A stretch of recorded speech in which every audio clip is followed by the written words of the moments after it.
Kamareddy declaration పేరిట గత 8 నెలల క్రితము బీసీ ఓట్లను దండుకొని ఈరోజు ప్రభుత్వం చేపట్టినటువంటి కాంగ్రెస్ ప్రభుత్వానికి బీసీలందరూ కూడా ఏకమై మరి 42% రిజర్వేషన్ స్థానిక సంస్థలలో మరి ఏర్పడే వరకు కూడా పెద్ద ఎత్తున మరి ఉద్యమం చేయాలని చెప్పి మరి ఈరోజు సత్యాగ్రహ దీక్ష చేపట్టడం జరిగింది।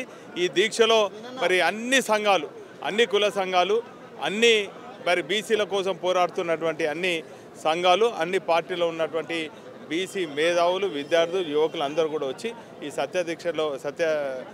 సత్యాగ్రహ దీక్షలో పాల్గొనడం జరిగింది। ఈ దీక్ష ఇంతటితో ఆగదు।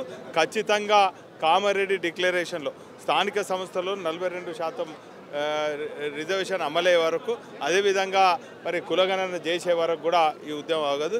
ఇదే కాదు, రాబోయే రోజులలో మరి బీసీలందరినీ కూడా ఏకతాటిపై తీసుకొచ్చి చైతన్యం చేసి వారి జనాభా ప్రకారం అన్ని పదవులు వచ్చే విధంగా మేము పోరాడతాం। ఇన్ని దీక్షలు చేస్తున్నాక కూడా ఒకవైపు ఎన్ఎస్యుఐ ఎన్నికలు ఆపేసి గ్రామస్థాయి ఎన్నికలు ఉంటాయి కాబట్టి అవి సిద్ధంగా అండి అని చెప్పేసి అంటున్నాం। కానీ బీసీ డిక్లరేషన్ ఈరోజు మేము ఒక్కటే అంటున్నాం, బీసీ డిక్లరేషన్ ప్రకారము అంటే 42% అమలయ్యే వరకు ఎన్నికలు జరుగుతాయి। దాన్ని అన్ని రకాలుగా మేము ఎదిరిస్తాం, దాన్ని ఖండిస్తున్నాం। ఖచ్చితంగా కులగణన చేసినాకనే చేయాలి, ఎందుకంటే స్వయంగా కాంగ్రెస్ అధినేత రాహుల్ గాంధీ గారే మేము ఖచ్చితంగా చేస్తూ ఉన్నారు।